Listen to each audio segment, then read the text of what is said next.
Okay, I think we can begin. A couple more people are coming, but I think I'll bring them up to speed when they join.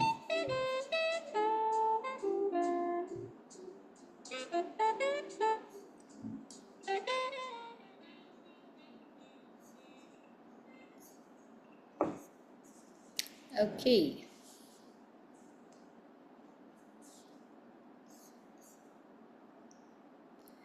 All right, let's begin. So thank you everyone for signing up for this. I knew that some of you had wanted to do pen and ink. Some of you, I think, missed when I did this in Feb. So this during this month now, I'm going to cover all of that we did in Feb. And of course, if there's anything else that you want to do during this time, feel free to share your questions so then I can do a little bit of research if needed and I can teach you those things as well. So so pen and ink is one of my favorite subjects. I say this about everything: pencil, sketching, pen and ink, watercolor. But it's very difficult to choose one medium because all mediums have so much to offer. There's so much you can do with each of them and then also combining all of them together. So, with pen and ink, I feel unfortunately it has now just been relegated to maybe illustrators, and not many people are enjoying pen and ink as they used to in the past. Most of you must be aware of how pen and ink might have been used. Some cartoonists have used it. So, if you see the illustrations of cartoonists, it's always using a pen and ink medium, sometimes with ink and brush, sometimes with a pen, but if essentially it is going to be ink. So illustrations by at least R.K. Laxman, Mario Miranda, these were all ink-based illustrations on which then sometimes, especially in the case of Mario, you would have color added. But ink is, I would say, the oldest medium because the ink that we use today is very similar to hardly any different from inks or pigments that we used even in cave paintings. So if we want to trace it back, the history goes back to like 40,000 years. And the reason for that is because this ink is often made with soot.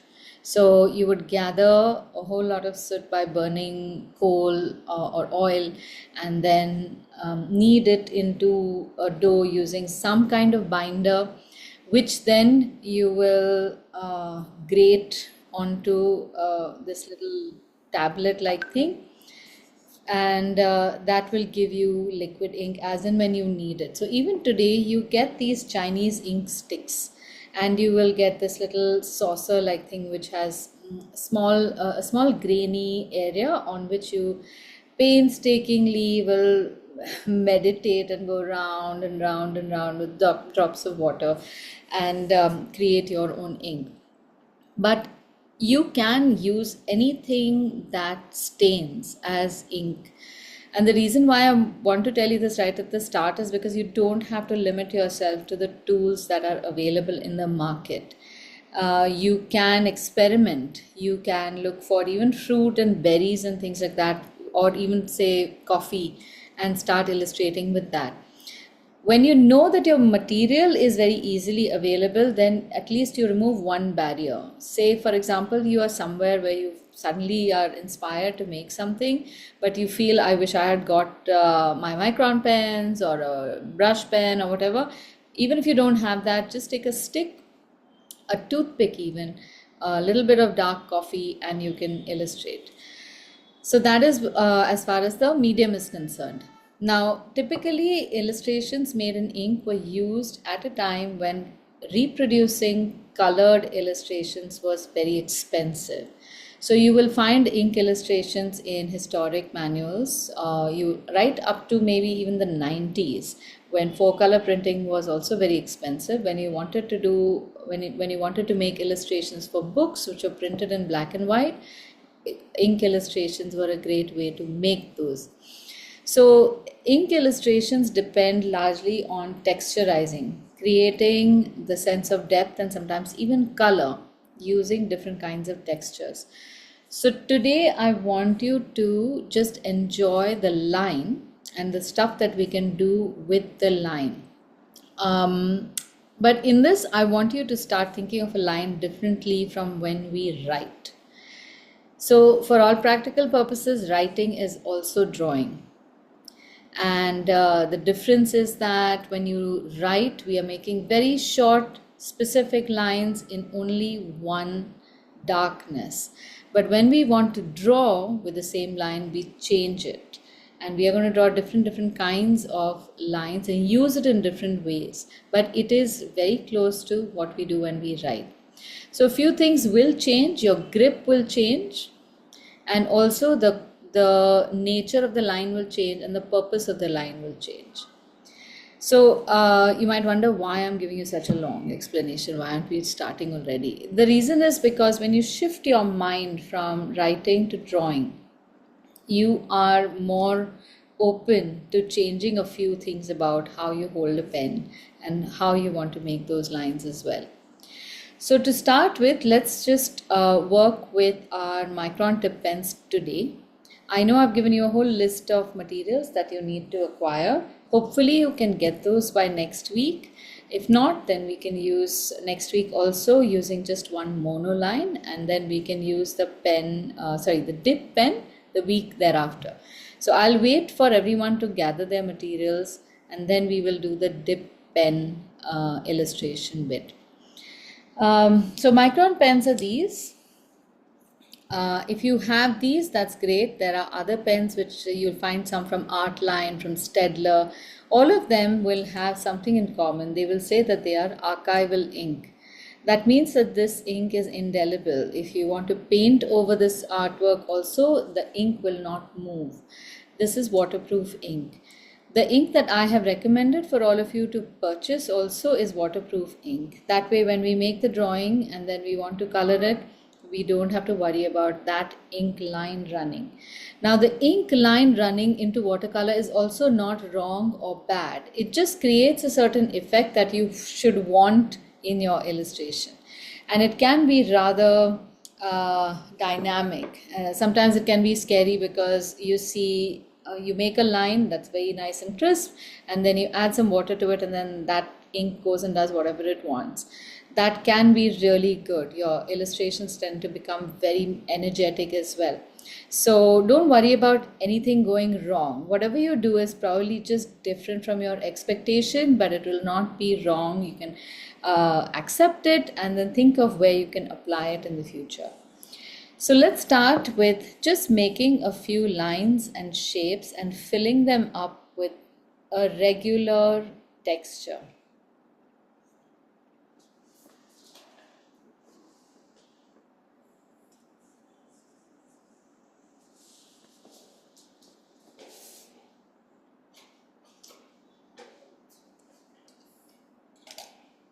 So the first thing you'll need to do is, when you work with a pen like this, your hand has to stay upright. The pen has to stay upright.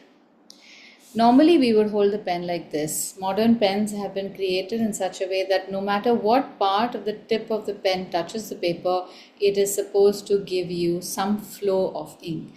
But these pens are a little delicate. They have a felt-like tip, and that tip works best at the thickness that we need it at if you keep it upright. Also, you will draw your line very slowly. So your line is going to wobble a little bit. But a wobbly line in an illustration is perfectly fine. Don't be scared of the wobble.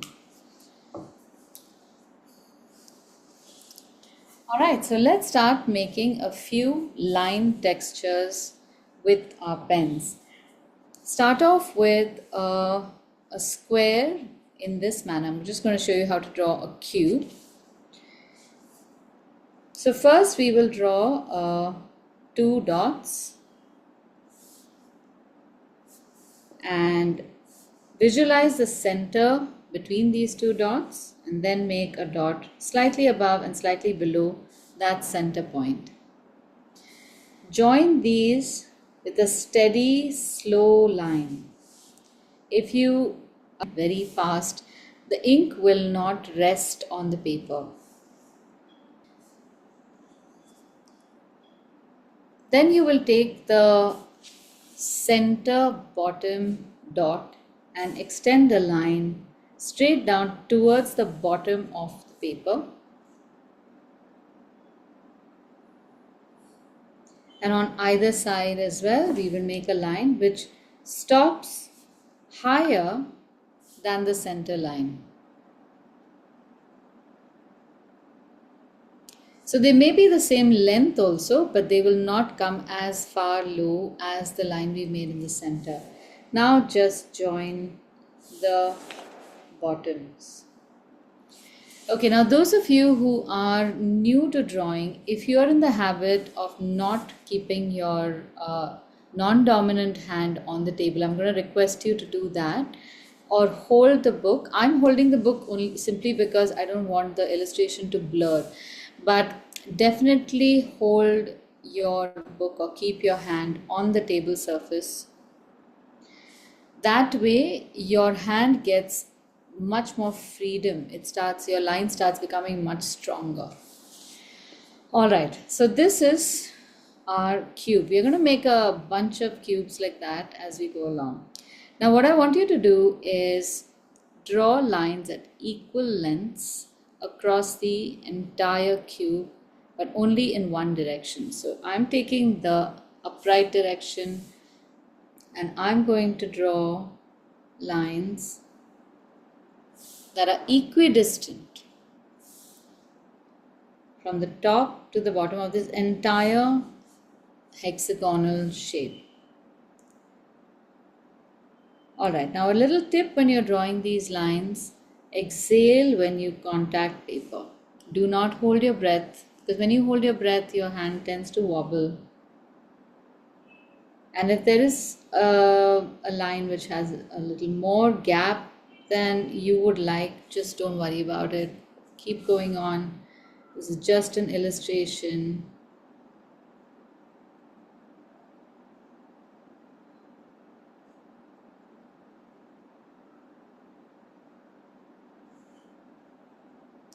So what I'm doing here also is my hand is steadily on the paper and only my fingers are moving. If you're holding the book or your pen like this and you're moving your entire hand, chances are that you might make a very wobbly line. So this is what I mean when I said you might have to change how you make the lines. Alright, so we've got all vertical lines now.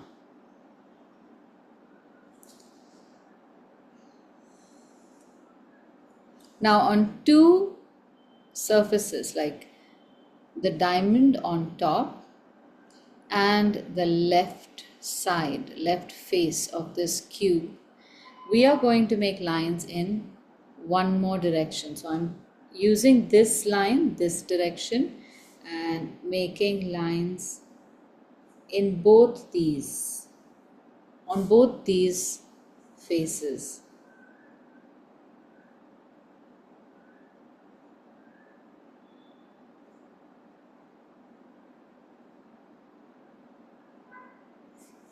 Now when you come to this point, be a little careful.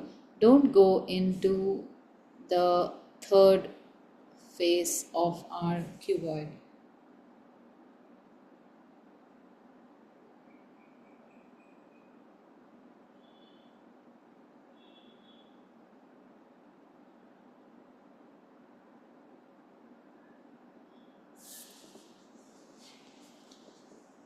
So we've got two layers of lines in two surfaces and one layer of line in one surface. And we can already see a slight difference in all, at least these two and this one. And now the last surface, we are going to change the direction of the line. We can do that on the top diamond shape. Rotate your book to the most comfortable angle that you want and make lines now in the opposite direction. So you build even more texture.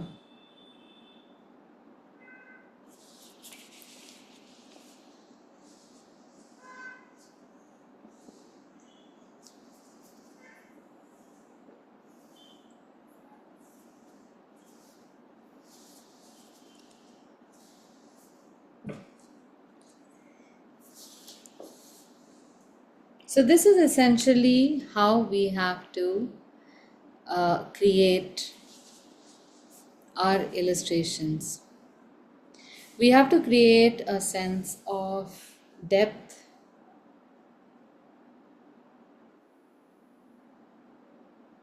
and dimension.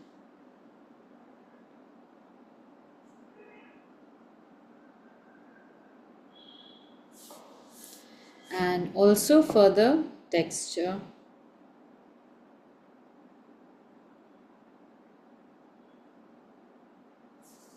Light and shadow.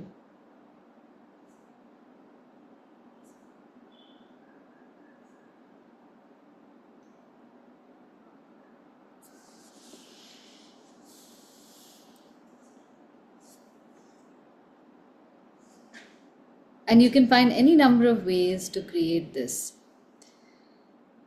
So the few things that we need to know is creating different textures in order to create these illusions. All right, so let's start with just making a few blocks right here in which we are going to create some textures. So I'm making a block which is about 1 inch by 1 inch, 1.5 by 1.5. Now what I want you to do is, while you're drawing this, also pay attention to composition and make sure that all your boxes are about the same size and they're all aligned in the top. The distance between the boxes needs to be exactly the same, as much as you can possibly create that. And also when you're stacking them, make sure that they are stacked right one on top of the other. For a lot of beginners, it is very possible that when you are making these lines, the lines are doing their own thing. You might find that your stacks of squares are all leaning towards one side. That's usually the case when we start making long lines. Your eye and your hand is just not used to coordinate with each other to make lines larger than what you need to just write words or letters. So if that is happening, you just need to see that the next line you make, you compensate for the errors. So let's start with just 6 boxes for now.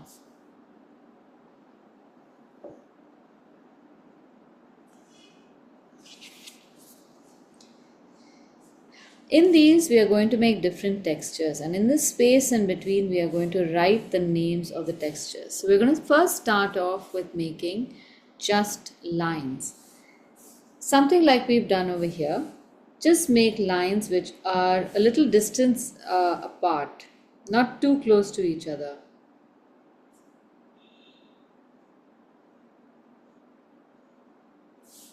Because we are going to be filling this with more lines in between.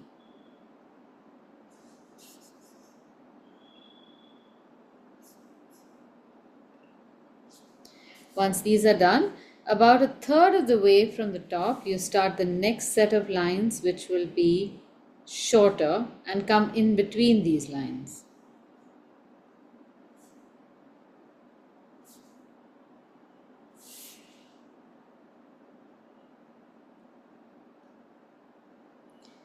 And the next set will come in between these lines and will become even shorter. So you get a dark, dense patch at the bottom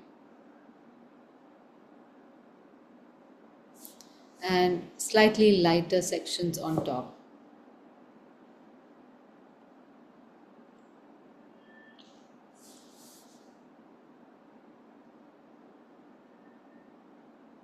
So this is just a line texture.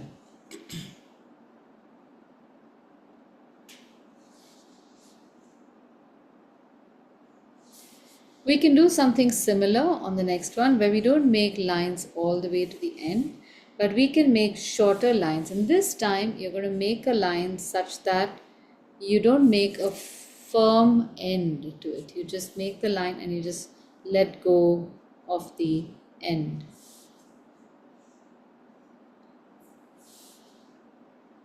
and you can then make lines below that which are slightly thicker. So you'll get an overlap here, and then some more lines below that. This time our lines might even overlap.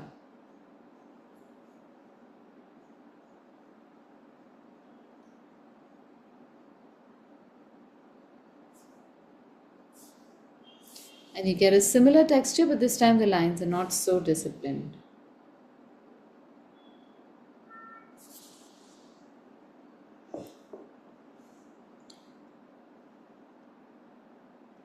In both these squares, our lines are upright and all the lines are parallel to each other.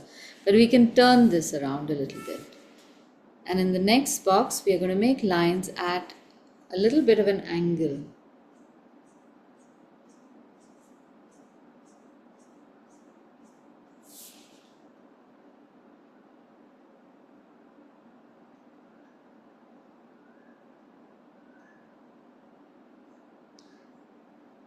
The next set, we will turn the angle a little more, make it more upright, and make the lines closer.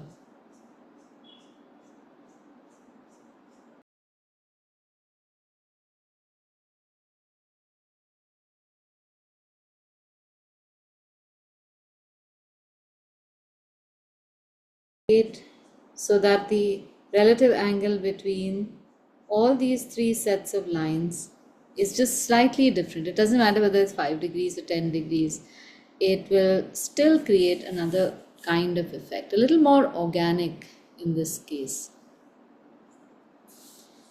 And if you want to, you can even turn it around in the other direction if you have space, and move to the next texture, which will be a little more like cross hatching. This would still be lines.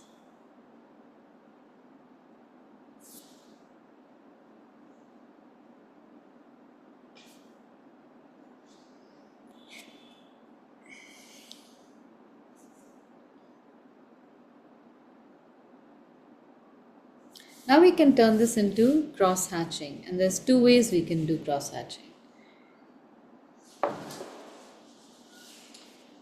So one cross hatching is, again, go by the first block that we did, make lines a certain distance apart in one direction. So when I give you these terms, don't get caught in these terms. Just remember that textures look subtly different from each other. If you pick up any book on pen illustration, you will find different artists use different terms. The terminology is pretty pointless. It's just there so that between us, I can identify a particular texture and you will understand it. That's all. Now for this one, turn the angle for the next part, and you can actually create a certain shape or silhouette of the line. It does not have to be a straight line anymore. And then turn it further. So when I'm drawing this line, I'm trying to draw the line in such a way that you won't be able to see the start and end of the line, which means that doesn't have a finite beginning or end. Let me explain. So this brings us to the quality of line.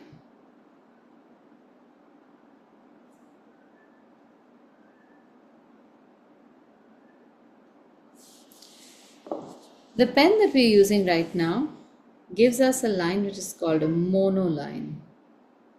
A monoline is a line which has uniform thickness.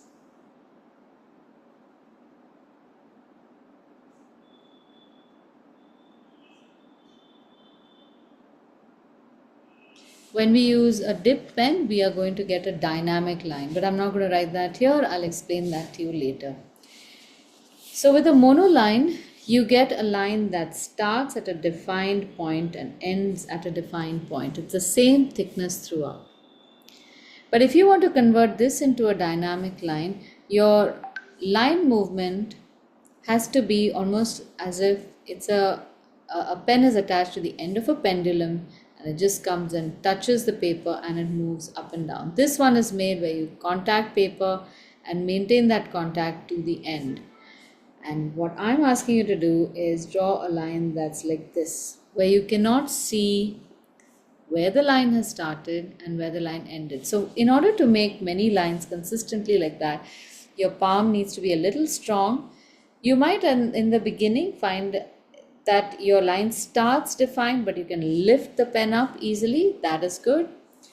Eventually, you'll also be able to start the line without a finite start and end it also in this kind of very wispy tail.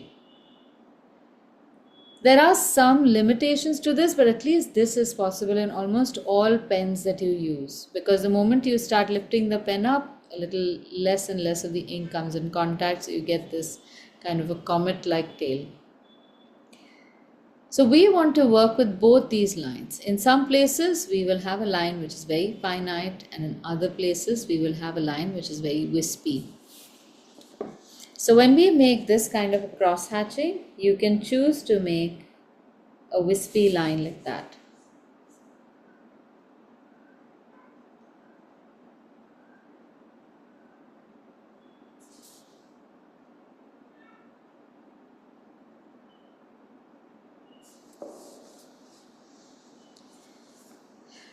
Okay, now we are going to give the line something more to do. Suppose we want to create some kind of a shape with the line. How do we do that? So we start making lines which are called contour lines. A contour line is a line which follows a certain shape. Now let's attempt this one. Suppose we make a line that is curved. All the lines that we make after this are going to be lines parallel to this curve, or at least reinforcing this curved shape. So you can continue like that, parallel to this, or you can decide to radiate the lines a little bit so that they come closer on one side, and on the other side they start moving far away. So contour lines help to create the illusion of some kind of an amorphous shape.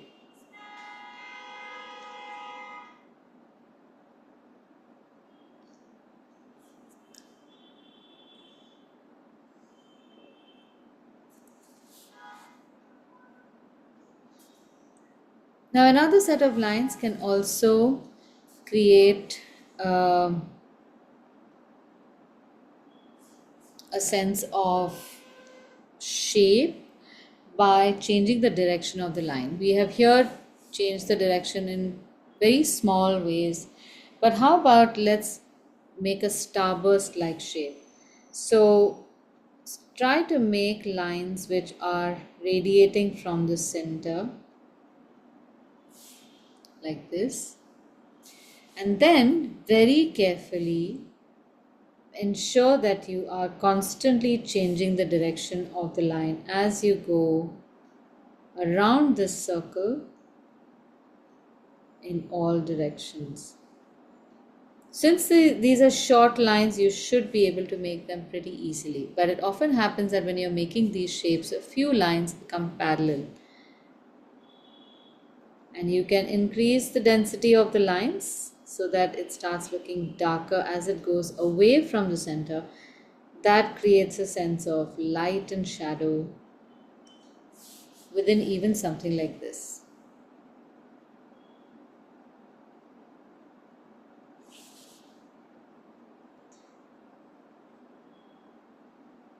Now all of these textures can be blended together. There's no rule that says that you have to use only one texture at a time. We won't be able to make any illustration believable if we don't mix these all up.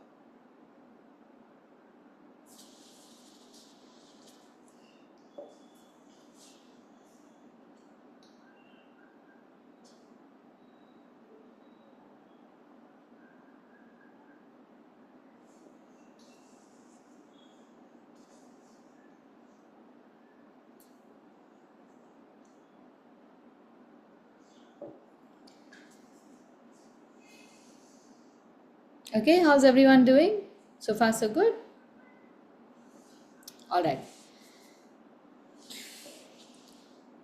Now let's try doing some drawing with these lines.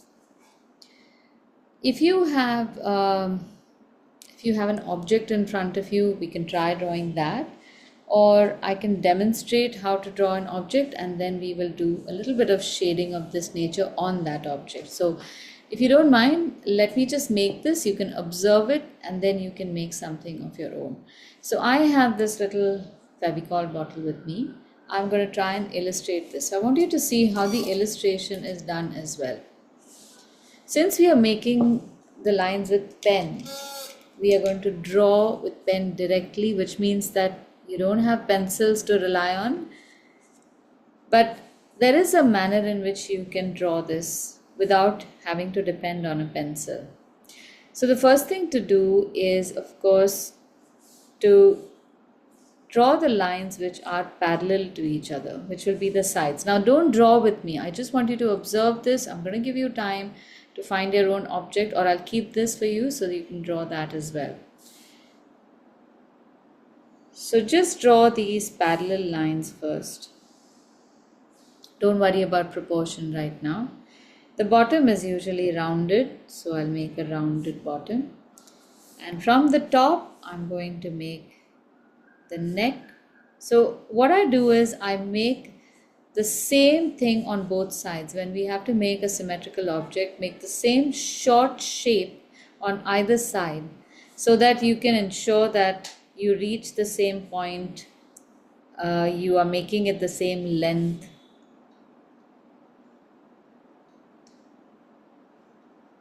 If you start making it like this, coming on the other side, chances are that you might goof up a little bit. So I want you to just draw a line, whatever the line may be. It does not have to be accurate. Do you want to take some cylindrical object that's in front of you and draw it first, and then I'll show you the shading? If you don't have anything handy, I'll just keep this over here. You can just look at the screen and draw the same thing that I have drawn. That's fine too.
Alright, is everyone done?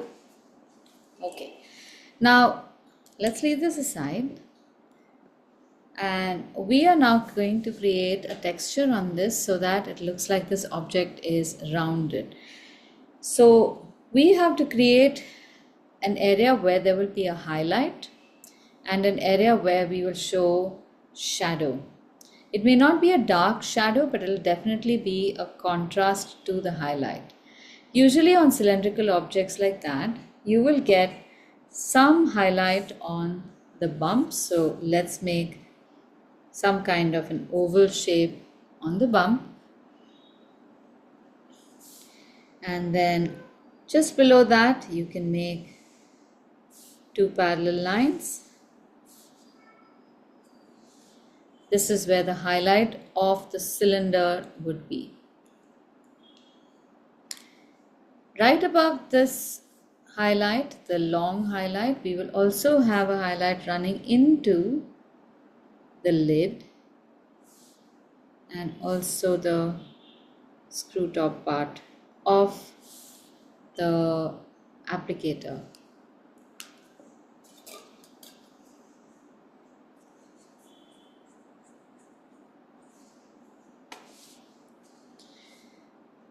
Now the first thing we will do is make curved lines going across from one side to the next,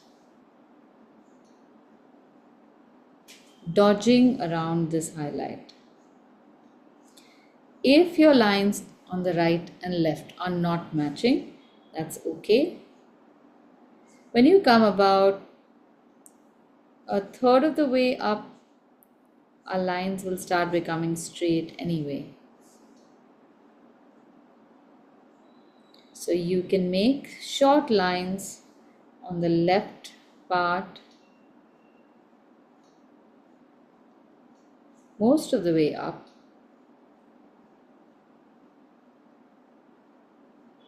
And these are just the monoline that we have made. These are not those wispy lines. If you make the wispy lines also, no harm. And then repeat the same thing on the other side. If you do this slowly and carefully, you will see where the earlier line ends and you can just continue it on the right. There's no rush. Do it slowly. I will wait for you.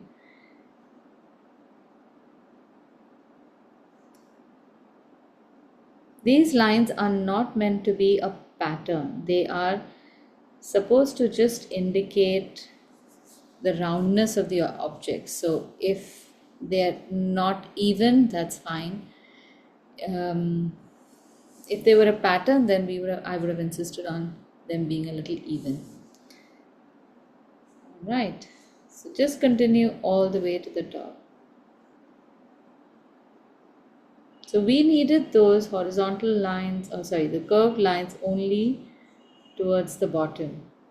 And you will see that even with this, we are getting a sense of roundness.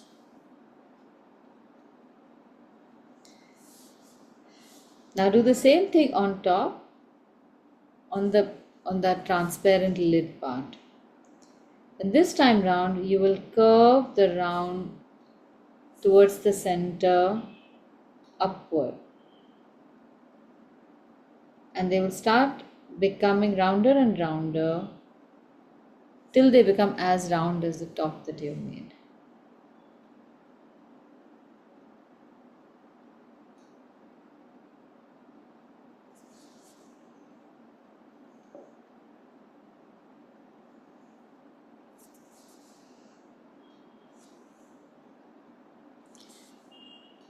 Now when we want to give more depth to the sides, we will look at an area around this highlight, and you can make that with a broken line like this on either side. Hopefully you have enough space on either side, but you can have a little less space on one than the other also, that's fine. And go around the round highlight on the shoulder of the bottle.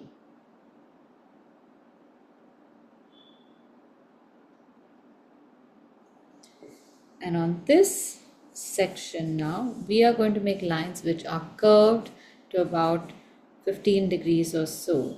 15 degrees would be what? When you look at the straight lines, you just make a line that is at about this angle. This is not even 15, this is 30 degrees. So 15, 30, 45, whatever you want to keep consistently, you can do that.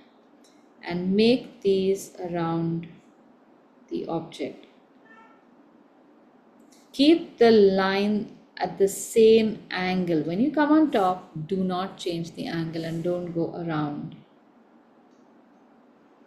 So on both sides, this angle of the line remains the same. The distance between the line also remains the same.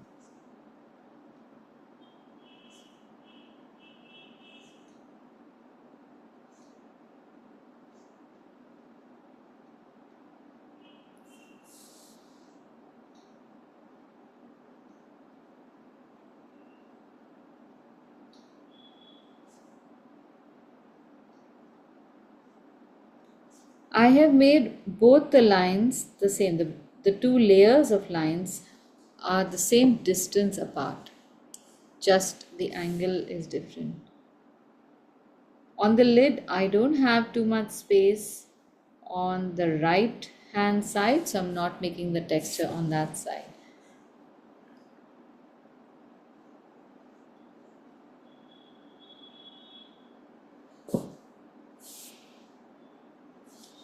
And now the third layer, like we've done something like this, we can tilt the line even more, and this time make the lines in a shorter section and make them wispy and much closer to each other.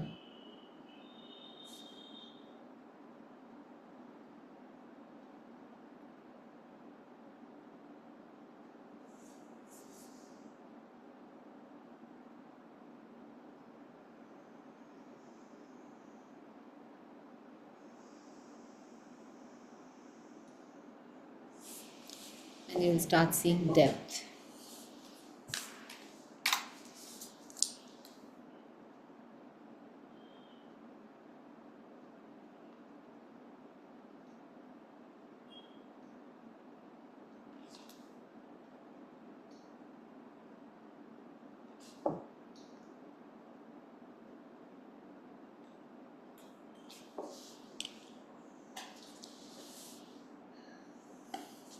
Now on the neck, we do something different. There is already a visible texture here for gripping the neck of the dispenser. And if we want to show that, here's one texture that you can show contour with. You start making the lines at a particular distance towards in the center of this ring, and as you go towards the edges, you start bringing them closer and closer and closer. So automatically it creates a silhouette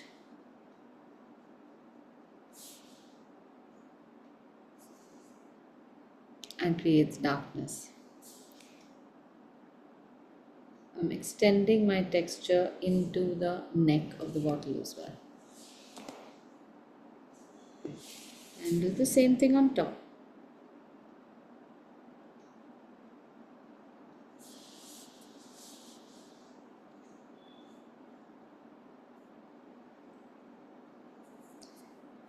Now it's not just texture that works over here. This looks very mechanical, and the reason I've made it this mechanical is so that you can see the different lines separated. But this is not how ink illustrations would be made eventually. All these lines are going to be a little less robotic.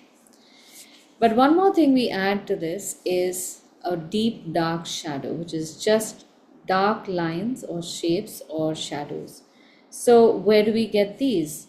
You'll often see them in the under part on the opposite side of the highlight. So if this is the highlight, you will see a curved line underneath this the screw top part. That becomes a shadow. And you might also be able to see a shadow in an oval shape which extends to any one side, usually the opposite side of the highlight, in an oval form like that. It's not very big, it's a very flat oval like this. This too can have its own texture if you don't want to make it a flat dark blob.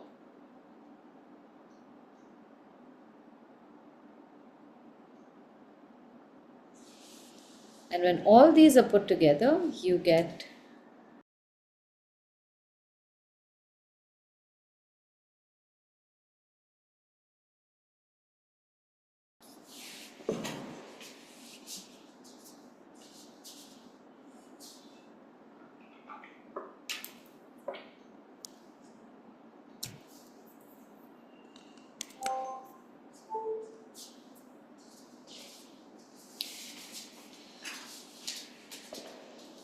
Okay, everyone with me? Any questions so far?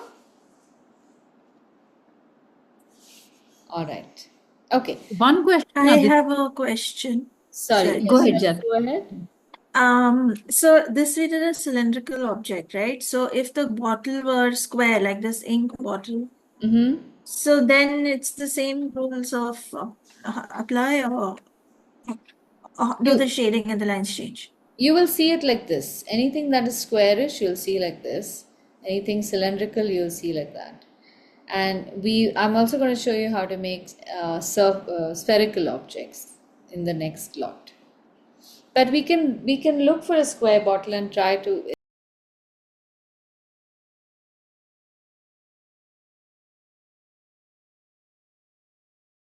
So let me try and show you after the next lot what we can do with different shaped bottles.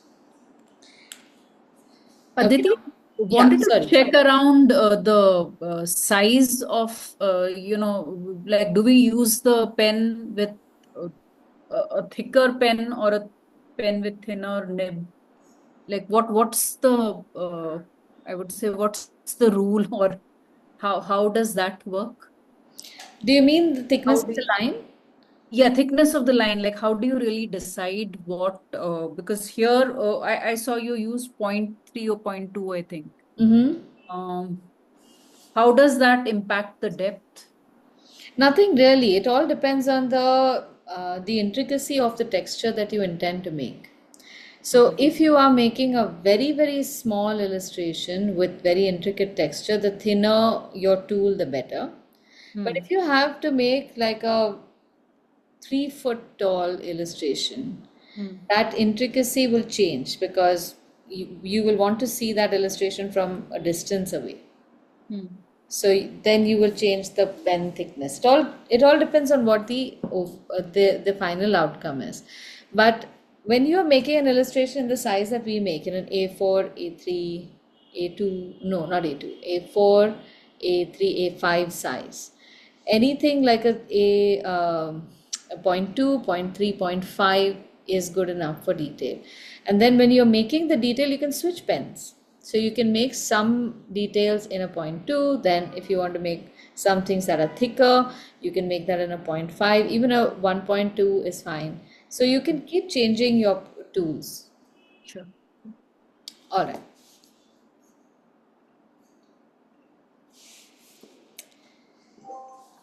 Okay, so there are more textures and I'm going to show you a couple more of those. So below this now, we'll make another stack of 3 boxes about the same size. Now this itself is quite an exercise. Huh? Where if you want to practice good pen work, try just making these lines.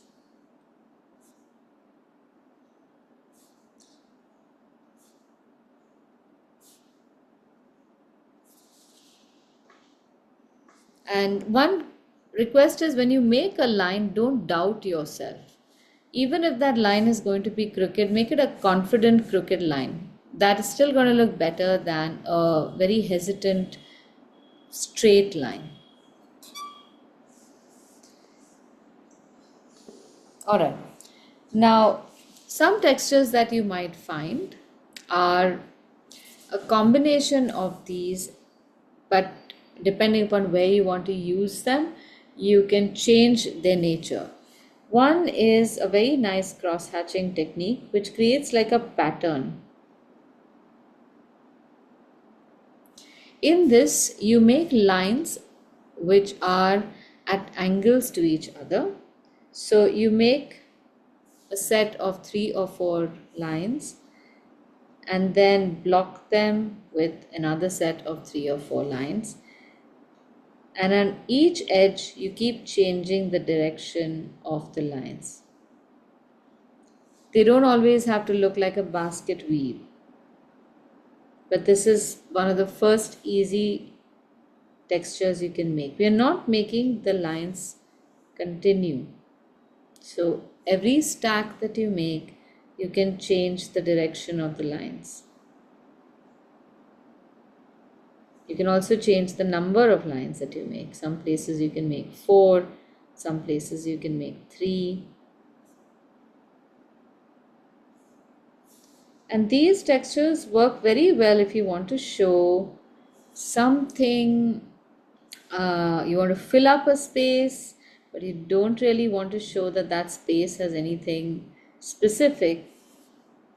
You can just create this and even leave the edge unfinished like this.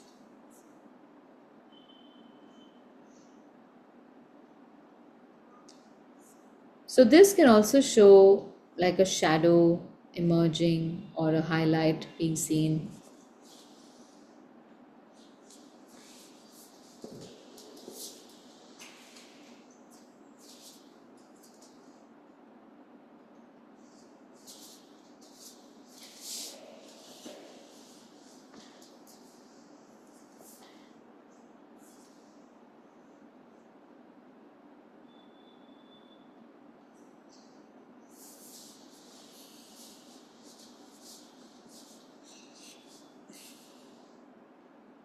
Then you have another texture called scribbling or scribbles, in which you literally just have to scribble in that space, and it creates almost as a similar kind of effect. So you start with your line anywhere and just let it wander, and you go over and over it, making it more knotted. And depending upon how much depth you want to create, a shadow you want to create, you go over that area that many times. This is a lovely texture again if you want to show things like trees or bushes or just a space filler.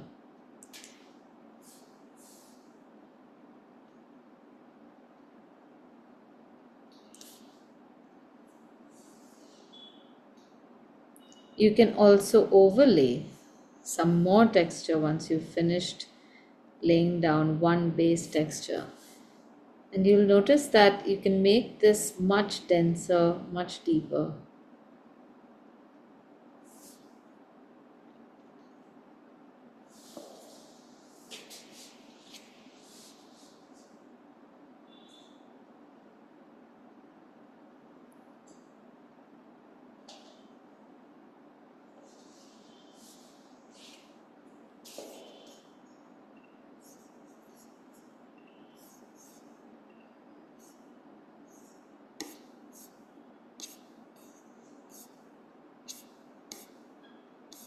And the last one we will make is, at least in this series, will be stippling. Stippling is nothing but drawing a whole lot of tiny dots. But you can make these dots very consciously. So start making dots across the whole space except the bottom right corner. In the beginning, you will make them pretty much equidistant, and then towards the top and the top left, you can start increasing the density. This is one of the nicest textures you can make, but as the density starts increasing, you find it difficult to find that exact spot between the dots to make the next one. Of course, overlaps and all are perfectly fine. What you want to avoid is making these dots so haphazardly or in like a very impatient movement that the dots start looking like comets. Don't make that. So very consciously see that you are just making dots. And if you do an up and down movement rather than a sideways movement like that, then the dot too will come out much nicer.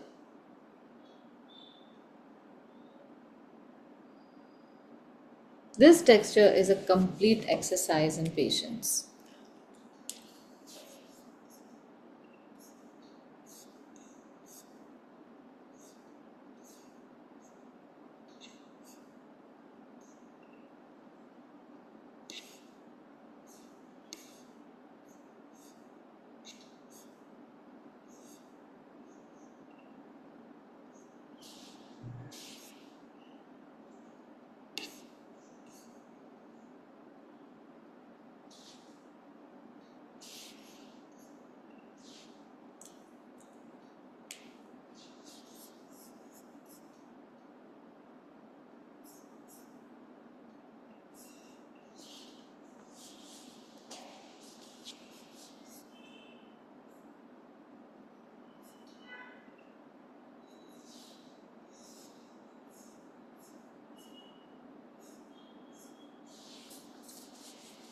Okay, now let's try making textures which are reminiscent of certain objects.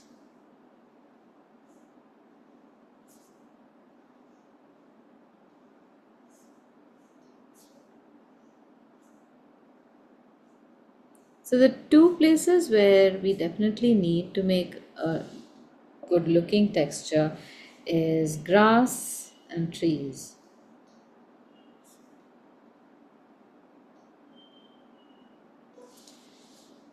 So for grass, I found that a lot of times we spend so much time making these individual grass tufts that finally that picture tends to look very messy, and you wonder why putting in hard work actually works against you. So grasses should be shown more like and there's two ways of doing it. So it can be shown as just tufts made like these, where you have like an internal line along which these uh, I guess lines of grass can be made. Avoid starting them from one point. That is what makes them look rather nasty. When you make a line like this, when you make a bunch of lines like these, you are in fact creating a negative space contour of the ground also.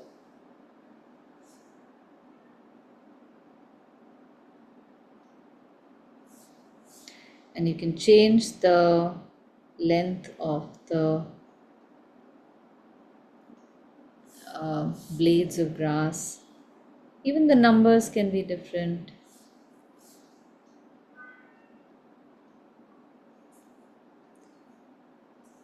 So this lands up looking a lot more like grass than if we draw like 3, 4 from one point.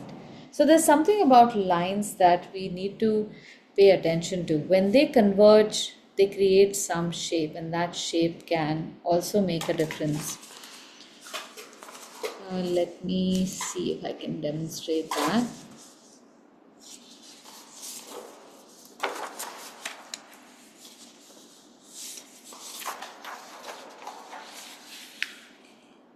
So normally when we make grass, I think at least I have made grass like that. And this somehow doesn't work. This looks like something else. In our heads, we see grass like this. But when we draw it with a black line on white paper, this does not look like grass at all. But this does. So we go literally to the root of the grass to draw it. What we need to draw is only the tops. What we see is only the tops of the blades. So we see things very differently with our eyes and we our brains. Now similarly, when we are drawing trees, the temptation is to draw each leaf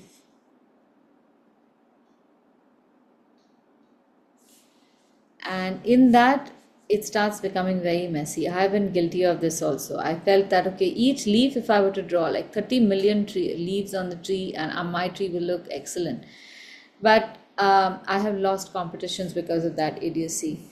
But what we can do is create a silhouette. So each tree has a different silhouette, and we will draw a bunch of trees in a bit. But what you need to do is just identify the silhouette and create tufts of that which are overlapping.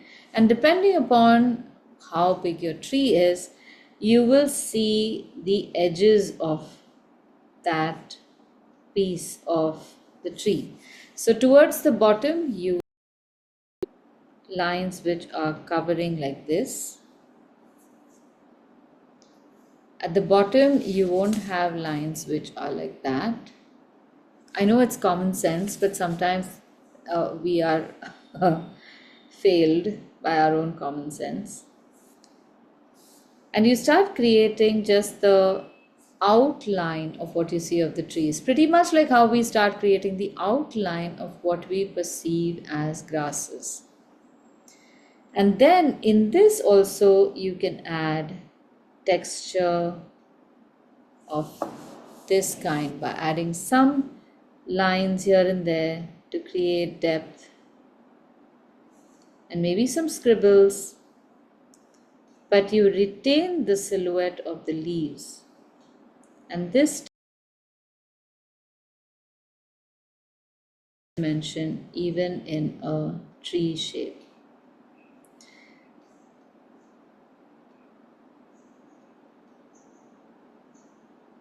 The other flaw I have often found is in not having a very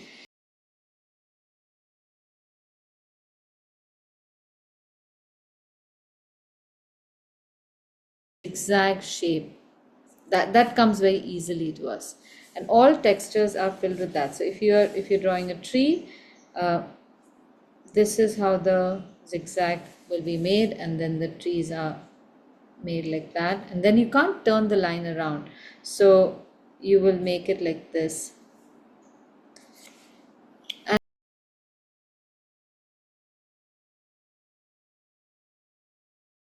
just one zigzag line that gets made by the hand.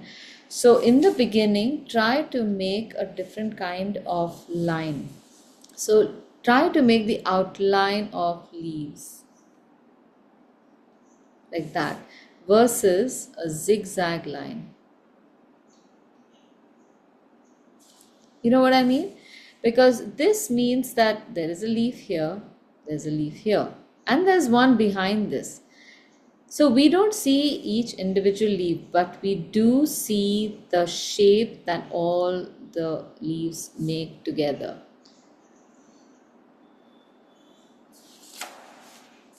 Now this looks like a nice big fat tropical tree. What if we want to make a tree which is temperate? So we want to make like a fir. There you have needles and they will not have this shape. So in that case, your lines will become more needly. But you will not draw them like needles themselves. So you won't draw this.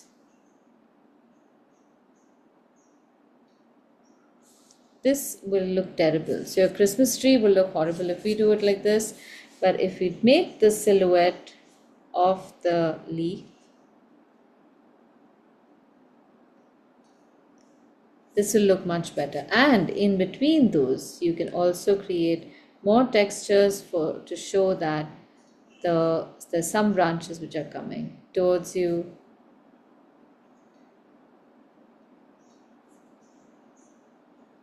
And add a few branches like that. It's a much believable tree than if you draw everything with too much accuracy, or at least you think that it is accurate.